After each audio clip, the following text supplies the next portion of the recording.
From the News Channel 5 Network, this is Morning Line with Nick Beres.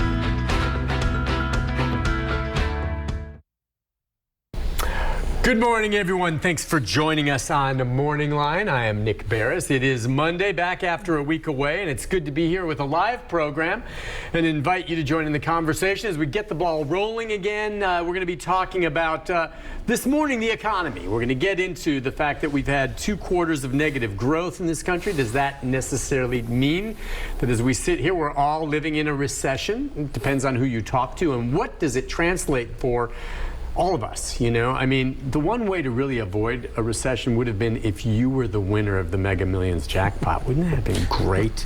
I had tickets, didn't come through. How about you? Whoever won it hasn't come forward yet in Illinois, but that's one person who doesn't have to worry about the recession.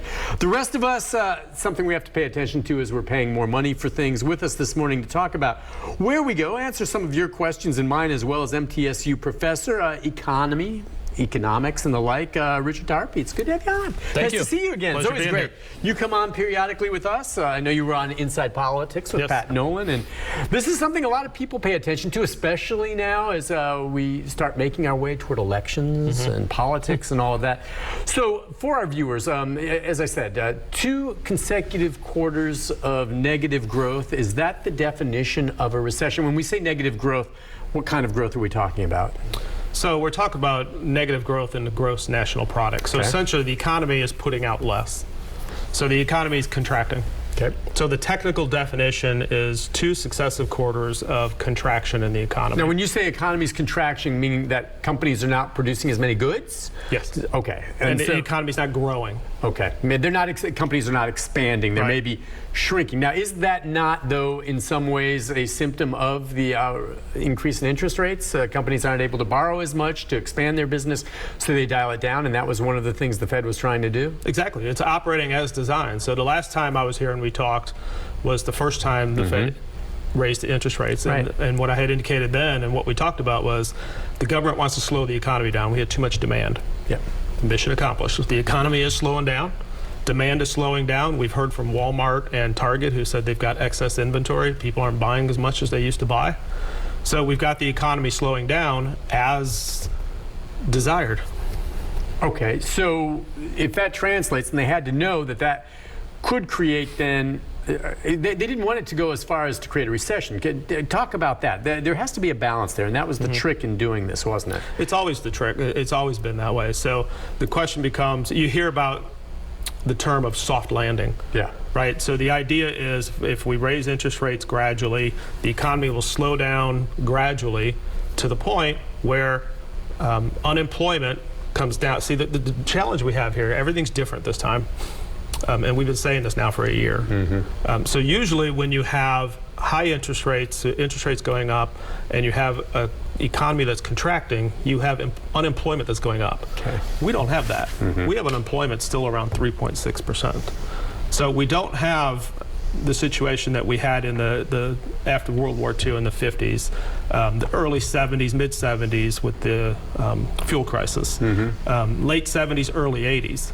We always had high unemployment with shrinking economy. We don't have that this time. We've got the total difference. So I don't think anybody can accurately predict what's going to happen from this point forward as we raise interest rates. So we took a 0.75 raise again. The question now becomes over the next month, I don't think the Fed meets now for another 8 weeks at least.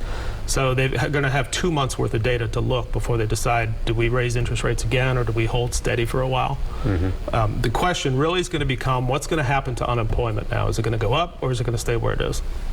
All right. Well, we know, apparently there were so many job openings, maybe some of them drying up a bit. We have heard some of the larger companies, I forget which ones, have actually laid off some. Tesla.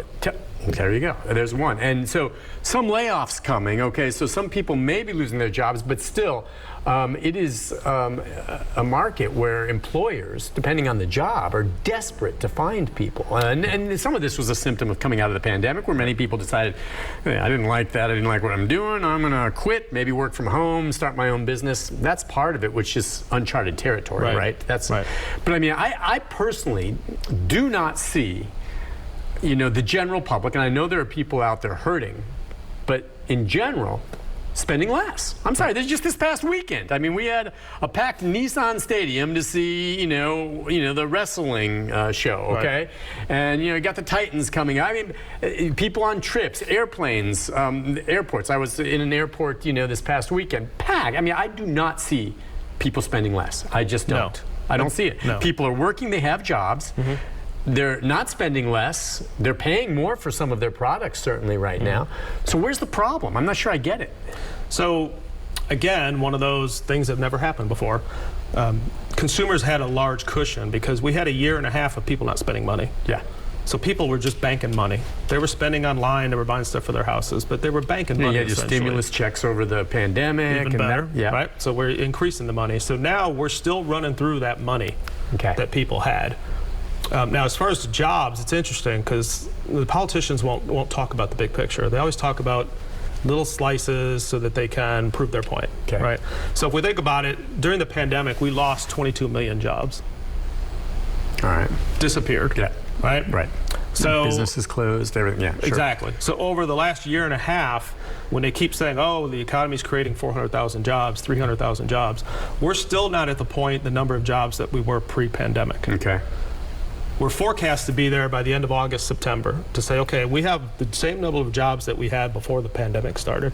So all the talk about creating jobs and the economy doing this and that, really we're just getting back to where we were, right? So when we get back to where we were, then the question becomes, where do we go from there? Now back pre-pandemic, we had X number of people in the labor force. What happened in the pandemic is a lot of people retired early. They said, okay, I'm done, right? We had baby boomers have hit retirement age.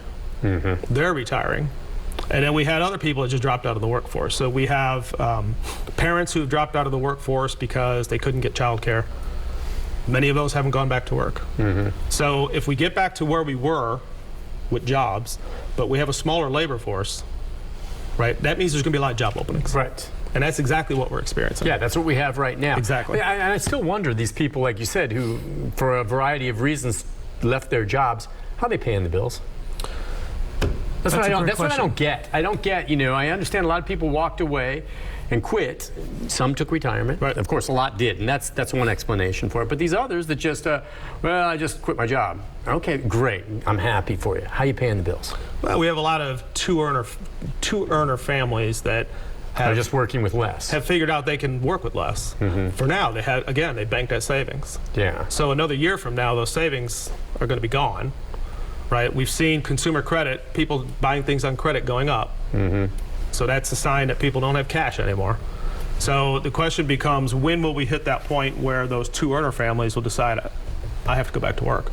And then will they be able to go back to work? At that point, will we have jobs open? And if you think about the number of jobs that have been created, most of those have been low-paying jobs. Right. We're talking hospitality. We're talking about entertainment, tourism. Those are not high-paying jobs that we've been creating. So the higher-paying jobs have stayed level. Actually, those jobs are back to pre-pandemic level. Okay. It's the lower-paying jobs that are still 3 to 5% lower than we were before the pandemic. Yeah, and that's where you wonder if they'll start paying more. And I know, for instance, my son, when he was, his last year at college, was working at Taco Bell, to make a little extra money on the side. And they were paying substantially more to try to attract someone. So I'm wondering if those wages, and every day, I mean, boy, law enforcement, and there can be a lot of reasons why maybe some aren't going into law enforcement, but TBI, Sheriff's Department, PD, all of them offering now jobs. And I think at some point, we're going to have to start seeing salaries increase one way or the other. Well, salaries have been going up. Okay, yeah, like I said, for the Taco Bell, I don't know in law enforcement, but they're going to have to pay a little bit more, won't they? I mean, and all companies are paying more. You'll read about that everywhere. Wall Street Journal, everywhere. You'll read it. Companies are paying more for even existing employees. Existing employees that have leverage to say, hey, I'd like to have more money, and they're getting it. Okay.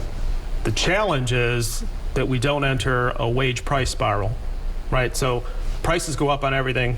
Companies increase wages, people have more money, so they spend, demand goes up, prices go up, and you end up spiraling upward, and then inflation just doesn't end. Yeah.